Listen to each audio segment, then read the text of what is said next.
Señores, buenas tardes. Bueno, vamos a iniciar nuestro programa tratando un tema que es muy interesante, como es o a favor de la vida o en el tema del aborto, cómo se plantea. De eso vamos a hablar ahora. ¿Cómo le va, doctora? ¿Cómo está usted? Muy bien, gracias. ¿Qué tal, doctor? ¿Cómo está usted? Muy bien, Germán, buenas tardes. ¿Qué tal, doctora? ¿Cómo le va usted? ¿Cómo estás? ¿Qué tal, Vanessa? Bueno, primero presentemos a la doctora, por favor. Doctora, bienvenida. Buenas Gracias, noches. bien, gracias. Queremos conocer un poco de su vida, dónde nació, sus estudios. ¿Cómo no? Mi nombre de todo es Chinda Concepción Brandolino. Soy originaria de la ciudad de La Plata. La ciudad de La Plata es la capital de la provincia de Buenos Aires. No es el puerto de Buenos Aires, no es la ciudad autónoma de Buenos Aires. Es una ciudad hecha para ser capital de la provincia de Buenos Aires, una ciudad portuaria también. Y estudié, por supuesto, mis estudios primarios y secundarios en La Plata, y en la Universidad Nacional de La Plata me recibí de médica. Luego hice varias especialidades, algunas en La Plata, otras en Buenos Aires. Las últimas especialidades, primero hice clínica, flebología y linfología, medicina del trabajo, y finalmente me especialicé también en medicina legal, lo que la gente más bien conoce como medicina forense. Actué todos estos años, hace muchísimos años, más de 20, ¿sí? 25, como perito de oficio, legista en los fueros, en todos los fueros de la justicia de la provincia de Buenos Aires, ¿no? Y como perito de parte muchas veces en el fuero penal. El fuero penal tal vez es el que más me cautiva, porque uno siente que como médico puede aportar una gotita, aunque sea para que se haga justicia, ¿no? Muchas veces en la defensa del inocente. Y eso también me motivó muchísimo en cuestiones esenciales. Por supuesto, en lo personal también. Yo soy casada, madre de 8 hijos. Yo me casé a los 18 años, cuando estaba en segundo año de la Facultad de Medicina, y me recibí a los 26 años con 5 hijos. Y digo esto porque ya cuando cursaba pediatría, por ejemplo, en aquella época, nosotros estudiábamos en el hospital. Ya en cuarto año vos cursabas íntegramente, cuarto, quinto año eras practicante, alumno dentro del hospital. Tu contacto con el enfermo era mucho mayor que ahora, que estos años te tomaban examen en la cama del hospital. Eras, en la jerga médica, perro en cuarto año, porque tenías que hacer todo, desde atender los vómitos y otras cosas. Practicante en cuarto año y mayor, practicante en quinto y mayor en sexto, porque enseguida llegas médico. Y nosotros practicábamos en todos los servicios. Después de esa vida hospitalaria, que ya tenías conocimiento de toda la medicina, entrabas a tu residencia, ¿no? Y en esa cursada, cuando cursé pediatría, yo ya tenía varios hijos en quinto año, y me parecía ver el rostro de mis hijos en todos los chiquitos que atendía. Es muy distinto ese impacto cuando vos sos madre. Totalmente, sí. ¿No es cierto? Sí, desde que sos madre cambia tu cambia visión toda de los tu niños. visión. Tenés una empatía diferente. Totalmente Sí. diferente. Y eso me impresionó enormemente. Se grabó en mi alma el dolor, el sufrimiento del niño, lo que es mitigable y lo que no es mitigable, el desamparo, no solo de chicos pobres, sino padres que no tienen, o por lo menos no les fue dado del cielo ese amor verdadero por los hijos, de estar al lado continuamente en el momento de dolor. Me marcó mucho el sufrimiento, y me marcó mucho también las actitudes de desamor de todos los estratos sociales, porque nuestro hospital de niños de La Plata es un hospital muy importante que abarca todos los niños de todos los sectores sociales graves, se atienden preferentemente allí. Y hoy usted se inclina a dar conferencias o a hacer planteos sobre el tema. Prácticamente se ha definido en esta polémica en la Argentina. Sí, por supuesto. Estando yo ya en el ejercicio médico, se despierta esto. Imagínate que tengo 38 años de ejercicio continuo de la medicina, y que el mayor de mis hijos tiene 42 años, ¿no es cierto? Cuando empieza este embate, en el año 94, yo tenía a los chicos chiquitos, empieza la presión sobre la Argentina para la Conferencia de Población del Cairo para legalizar el aborto. ¿Qué es la presión? La presión externa, la presión extranjera. Entonces todos los médicos representantes, como el doctor Bota, íntimo amigo, un hermano del alma en esta lucha, también padre numeroso, fue a Nueva York, se preparó para eso. La presión en Nueva York de las potencias, yo lo acompañé, enormes para acceder a la globalización del aborto. La vi con mis ojos. Obligar a los médicos y a los delegados a aceptar la imposición del aborto en sus países. Entonces fue la Conferencia del Cairo, la Argentina con gran esfuerzo mantuvo su postura y fue castigada después en la política crediticia como Uganda, ¿no?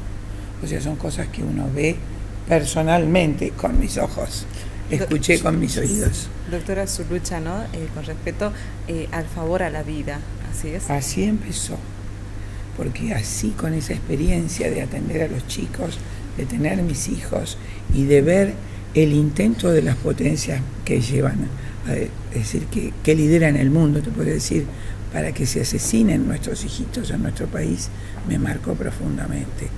Vi toda la cuestión desde afuera, como no es una cosa espontánea, no es sanitaria, no es algo que surja de nuestra gente, sino que es algo vendido desde afuera, impuesto de afuera, se inundan los medios, se inunda la temática. No te olvides que todos nuestros programas de estudio a través de la CONIAE son auditados en Harvard. Doctora, pero vos decís que es una posición, es un movimiento mundial como tantos fenómenos que se da, y sobre todo de los países latinoamericanos, en donde los países, las potencias, como vos lo decís, siempre tienen una influencia, y creo que es el verdadero poder sobre los países que somos más débiles culturalmente, el nivel educativo, el nivel salud, bueno, somos subdesarrollados.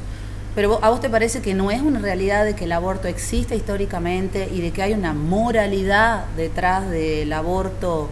¿Qué dijiste? Hay una moralidad. ¿Qué es moralidad? Como lo hay con respecto a la salud reproductiva, como lo hay con respecto a la salud sexual, que está empapada de moralidad. Creo, por supuesto, que tiene que ver, digo por supuesto para mí, creo que tiene que ver también con el catolicismo como la religión fundamental acá en la Argentina. Entiendo lo que decís. Primero te voy a hacer una aclaración. Sí. Hace 35 años la Argentina no era un país subdesarrollado. Cuando las potencias clasifican el mundo en primero, segundo y tercer mundo, hubo 2 países que no fueron clasificados, Japón y Argentina. Porque Argentina no se podía poner en el primer mundo, pero tampoco en el tercero ni en el segundo. Es decir, porque tenía un gran índice de cultura. Quiero que sepas que en el año 85 era más alfabetizada la Argentina que los Estados Unidos de América, con un 85% de población alfabetizada y calificada, porque el programa que la Argentina tenía de estudios obligatorios en escuelas gratuitas se cumplía a rajatabla. Cualquier chico que salía de 7º grado tenía conocimientos de historia universal, de historia argentina, matemáticas hasta raíz cuadrada. ¿Y ahora? En el año 87 ese programa fue abolido. Se sacaron los contenidos obligatorios y se dejaron contenidos libres y se impuso lectoescritura, freudomarxismo y psicogénesis, que es freudomarxismo de la escuela de Marcuse, Reich y Fromm, es lo que se llama Escuela de Frankfurt, y lectoescritura, que fue un sistema de lectura y de escritura que se hizo para los chiquitos que tienen dislexia. Eso limita el aprendizaje a la lectura de todos los chicos del pueblo argentino. Con esa medida impuesta en 1987 disminuyó enormemente el nivel cultural de la Argentina. Por eso quiero hacerte una acotación. Sí. Y esos programas son auditados desde entonces, desde Harvard, todos los programas de estudio. Yo misma, nosotros mismas en la Universidad de La Plata quisimos presentar un programa mucho más completo en la Facultad de Psicología y fue bochado por la CONIAE, por Harvard. O sea, te quiero decir, estas características que vos definís de la Argentina como país subdesarrollado son características impuestas a través de un solo mecanismo, que es el mecanismo de deuda externa. En todas las cláusulas que los presidentes han firmado, en todos los empréstitos, hay cláusulas que obligan al país a cumplir el objetivo del milenio, que es llegar a una población aproximadamente de 15 millones para el año 2050. Yo doy una materia que se llama demografía.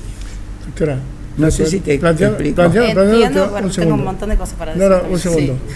Usted plantea el tema de la CONEAO, el tema de Harvard, el tema de la Universidad de La Plata. ¿Es un tema universitario? No, universitario no, de toda la enseñanza primaria, secundaria y terciaria. No, pero la CONEAO practica sobre las universidades. El resto de los niveles son bochados automáticamente cuando no responden a las directivas.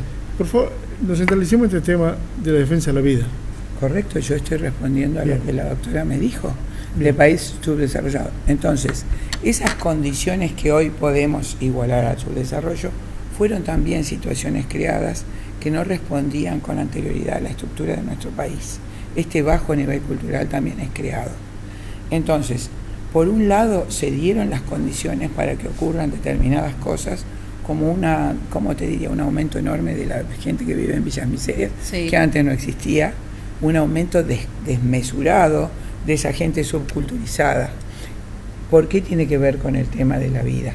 Porque se utiliza ese tipo de nivel social para justificar la práctica del aborto. ¿Y no te parece, doctora, que detrás de la pobreza y de la ignorancia, porque hay mucho analfabetismo en la Argentina, hay una industria conveniente para los políticos, para las grandes empresas, para las empresas supranacionales? Creí que hablabas del aborto.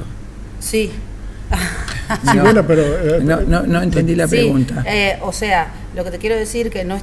A ver, no sé si la cuestión acá del aborto específicamente, que habla de la despenalización del aborto y que falta mucho todavía, y no sé si llegaremos, porque eso no sé si lo veremos nosotras o no, que se llegue a hacer como una práctica perteneciente a la salud pública. Nunca puede ser salud pública. Salud, o sea, es el estado de equilibrio biopsicosocial y espiritual. Sí. Una práctica que implica matar al hijo dentro del vientre nunca es salud. Podemos decir es una práctica impuesta, pero no es salud. Contradice las normas de la salud. Digo de salud pública como el área que corresponde. Para que sea salud pública tenemos que hablar de una demanda necesaria para salud pública, que implique la salud pública. Estados Unidos tiene 600.000 abortos por año legales, en una población de 323 millones de habitantes.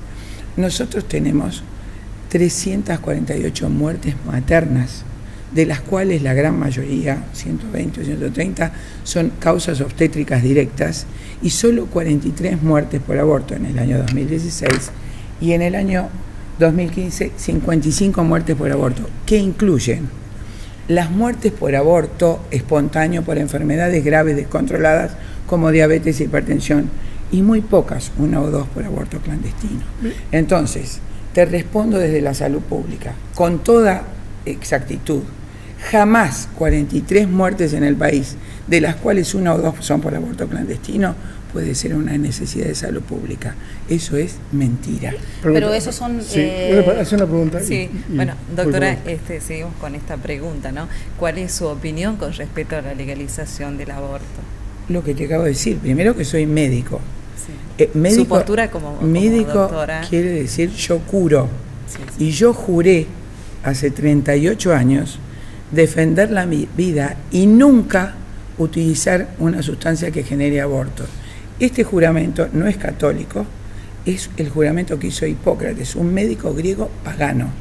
Los griegos, 500 años antes de Cristo, sabían que el aborto era un homicidio y juraban jamás utilizar su saber para realizar ese asesinato. Yo juré y empeñé mi vida en ayudar al que sufre, aliviar el dolor y salvar la vida. Claro. Por supuesto, traicionaría toda mi profesión y toda mi vocación si consintiera en un aborto, no solo si lo hiciera. Sí, sí.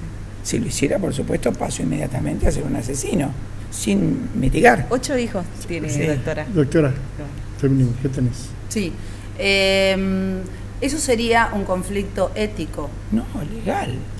Claro, pero ético. bueno, la moral y la ética nunca van a estar despegadas, desapegadas. Bueno, Hipócrates seguramente, efectivamente, cuando los griegos, que son los padres de la civilización occidental, hacen las leyes, se inspiran en la ética, particularmente la de Aristóteles, que consideran a la ética la ciencia del bien dentro de la filosofía, y que las leyes deben informarse sobre la ética, y que la moral es la ética aplicada a las costumbres.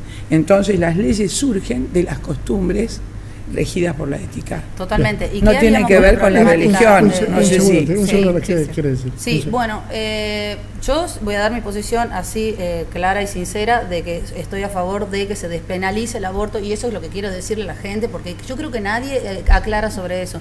Despenalizar el aborto no significa legalizar el aborto, no significa que la gente que las mujeres van a ir a hacerse abortos ahora en los hospitales, significa que no van a ser penadas por la ley, no va a configurar un delito penal. Eso es lo que quería decir y que se aclare, porque parece ser que no lo aclara 30 nadie. segundos, doctor.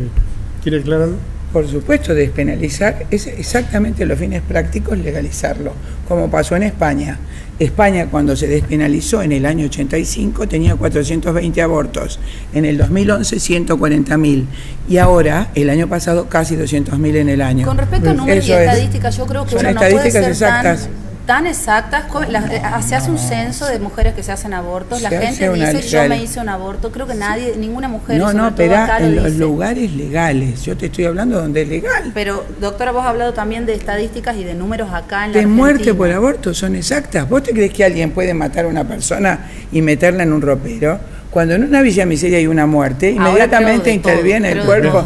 Sí, pero no es así. Perdón, doctora, gracias. 30 segundos. ¿Cómo sigue el ciclo de conferencia de ustedes? Estamos en la plena convicción de que hay que defender al niño por nacer, a la mujer embarazada, un binomio inseparable que lo constituyen, y que desde que es la unión de los gametos masculino y femenino hay un nuevo ser.